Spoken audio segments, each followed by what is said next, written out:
Chapter 27. A week passed. Spring made solid advances, never once retreated. A world away from March. The cherries bloomed and blossoms scattered in the evening showers. Elections came and went.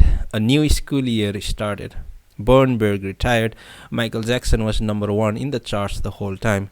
The dead stayed dead. It was a succession of aimless days. I went swimming twice.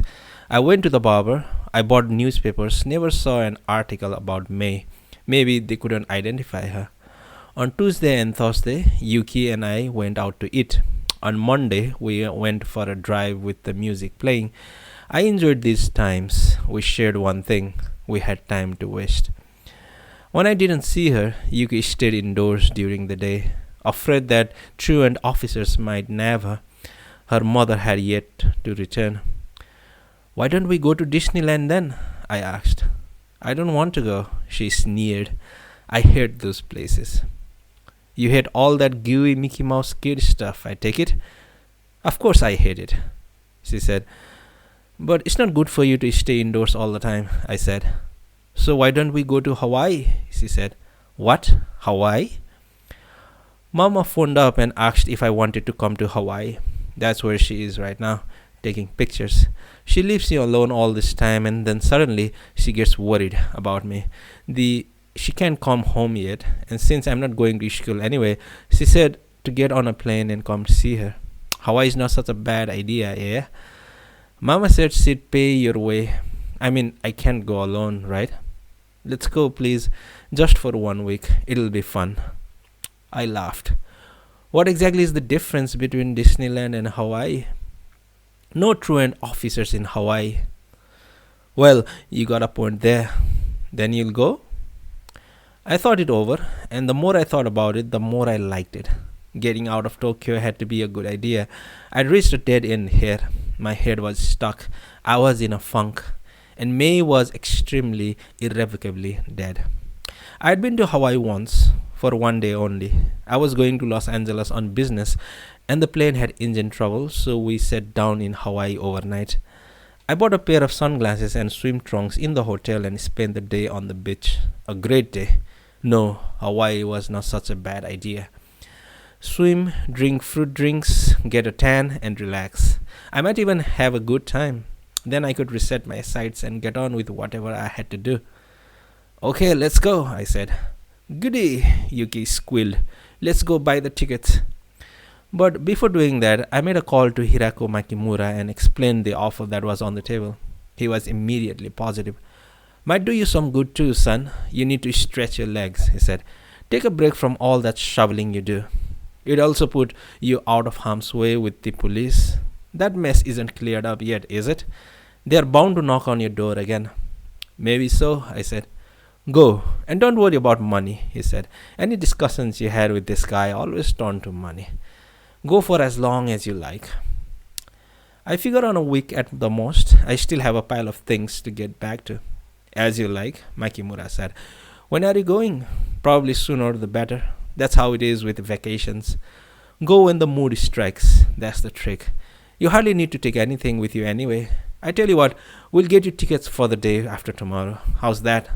"Fine, but I can buy my own ticket." Details, always fussing. This is in my line of work. I know how to get the best seats for the cheapest price. Let me do this. Each to his own abilities. Don't say anything.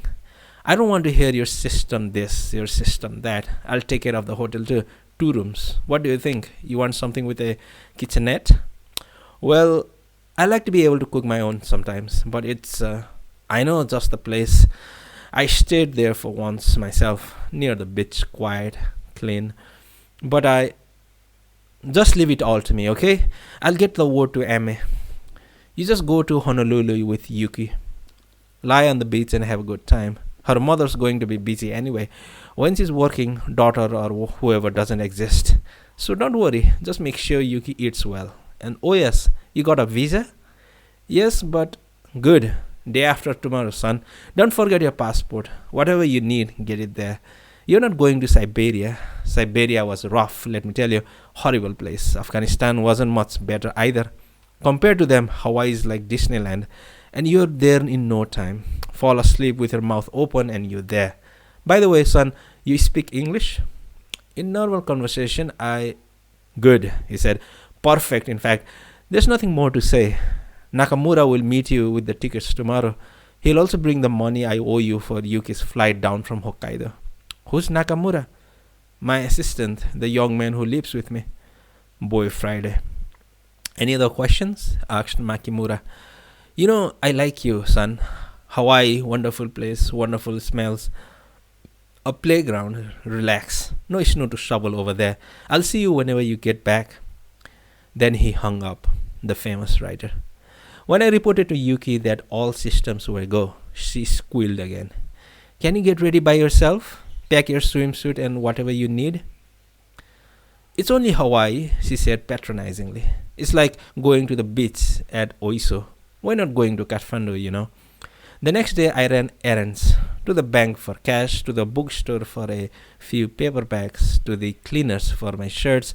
At 3 o'clock I met Boy Friday at a coffee shop in Shibuya, where he handed me a thick envelope of cash, 2 first-class open tickets to Hawaii, 2 packets of American Express traveler's checks, and a map to the hotel in Honolulu. It's all been arranged. Just give them your name when you get there, Nakamura said. The reservation's for 2 weeks, but it can be changed for shorter or longer. Don't forget to sign the traveler checks when you get home. Use them as you please. It's all on expense account. That's the word from Mr. Makimura. Everything's on expense account? I couldn't believe it. Maybe not everything, but as long as you get receipts, it should be fine. That's my job. Please get receipts for whatever you spend. He laughed good-naturedly. I promised I would. Take care of yourselves and have a good trip, he said. Thanks, I said. All nightfall I rummaged through the refrigerator and made dinner. Then I quickly threw together some things for the trip. Was I forgetting anything? Nothing I could think of. Going to Hawaii is no big deal. You need to take a lot more stuff going to Hokkaido. I parked my travel bag on the floor and laid out what I'd wear the next day. Nothing more to do. I took a bath, then drank a beer while watching the news. No news to speak of, except for a not too promising weather forecast. Great. We'll be in Hawaii. I lay in bed, had another beer. And I thought of May. Extremely, irrevocably dead May. She was in a very cold place now, unidentified, without customers, without Dire Straits or Bob Dylan. Tomorrow Yuki and I were going to Hawaii, on someone else's expense account. Was this any way to run a world? I tried to shake May's image from my head. I tried to think about my receptionist friend at the Dolphin Hotel, the one with the glasses, the one whose name I didn't know. For some reason, the last couple of days, I'd been wishing I could talk to her. I'd even dreamed about her. But how could I even ring her up?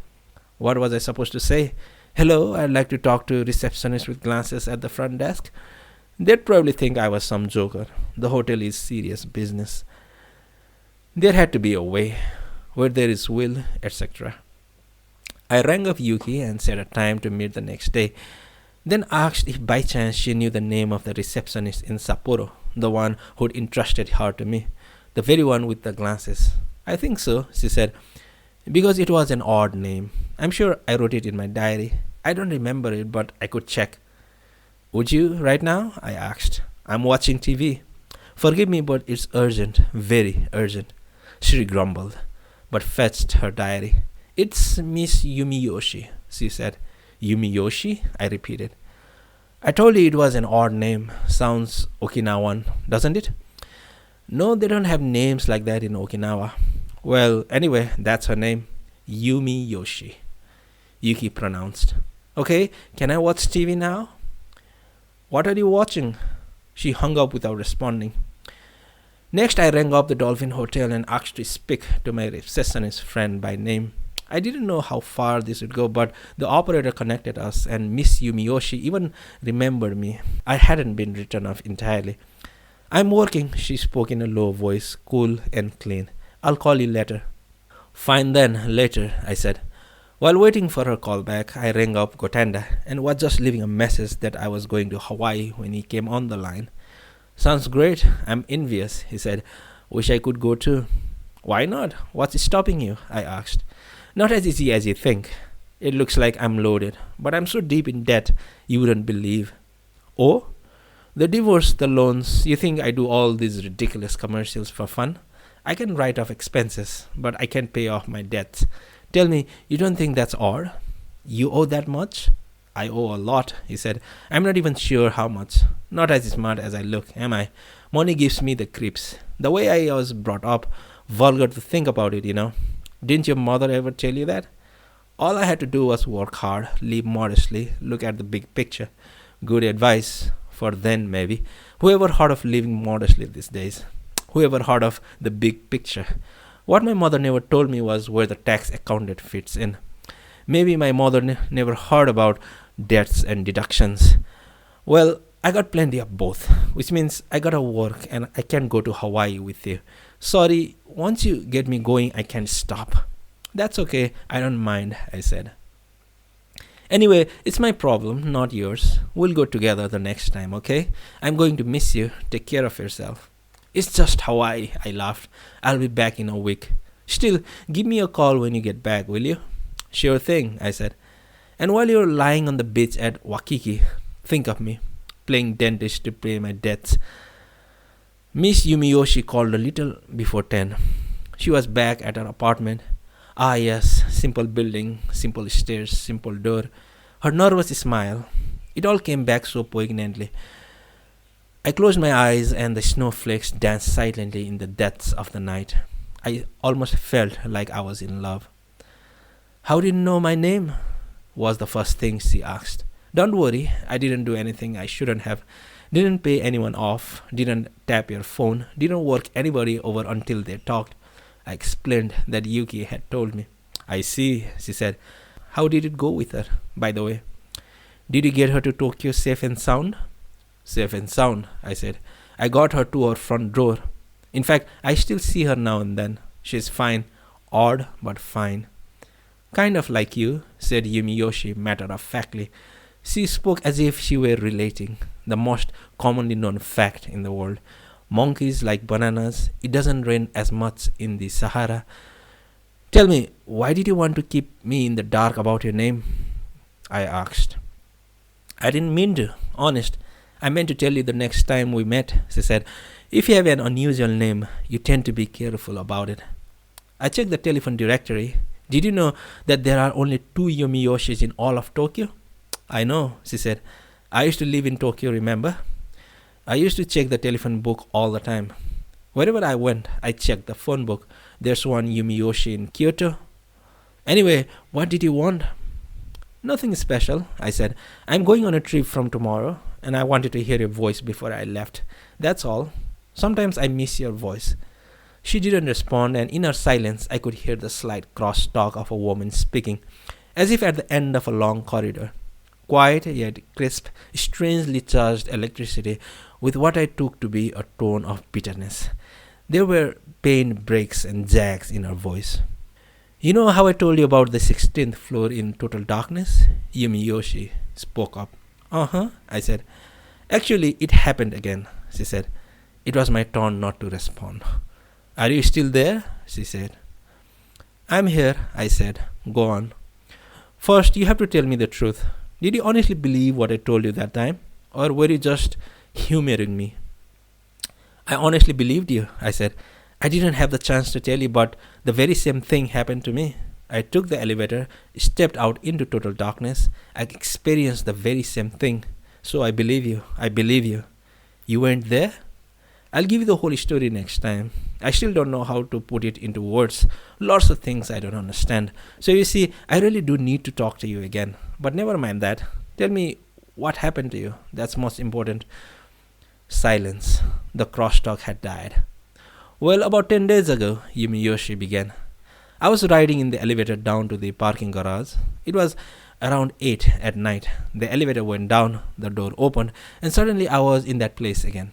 Exactly like before. It wasn't in the middle of the night, and it wasn't on the 16th floor, but it was the same thing. Totally dark, moldy, kind of dank. The smell and the air were exactly the same. This time, I didn't go looking around. I stood still and waited for the elevator to come back. I ended up waiting a long time. I don't know how long. When the elevator finally got there, I got in and left. That was it. Did you tell anyone about it? I asked. You think I'm crazy? She said. After the way they reacted the last time? Not on your life. Yeah, better not tell a soul. But what am I supposed to do? Whenever I get into an elevator now, I'm scared that I'm going to end up in darkness. And in a hotel like this, you have to ride the elevators a lot.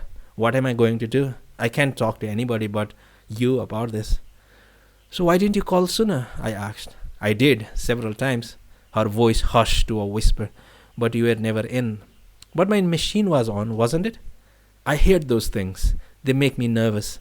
Fair enough. Well, let me tell you what I know about what's going on. There's nothing evil about the darkness. It doesn't harbor any ill will, so there's no need to feel threatened. But there is someone who lives there. This guy heard your footsteps, but he's someone who'd never do you any harm. He'd never hurt a fly. So I think that if you find yourself in the darkness again, you should just shut your eyes, get back into the elevator, and leave, okay? Yumiyoshi chewed silently on my words. May I say what I honestly think? Of course. I don't understand you, she said. I don't understand you at all. When I think about you, I realize I don't know a thing about you, really. I've told you already how old I am. But I guess for someone my age, I've got a lot of undefined territory. I've left too many loose ends hanging. So now I'm trying to tie up as many of those loose ends as I can. If I manage to do that, maybe then I can explain these things a little more clearly. Maybe then we can understand each other better. We can only hope, she said with third-person detachment. She sounded like a TV anchor woman. We can only hope. Next on the news, I told her I was going to Hawaii. Oh, she remarked, unmoved. End of conversation. We said goodbye and hung up. I drank a shot of whiskey, turned out the light, and went to sleep.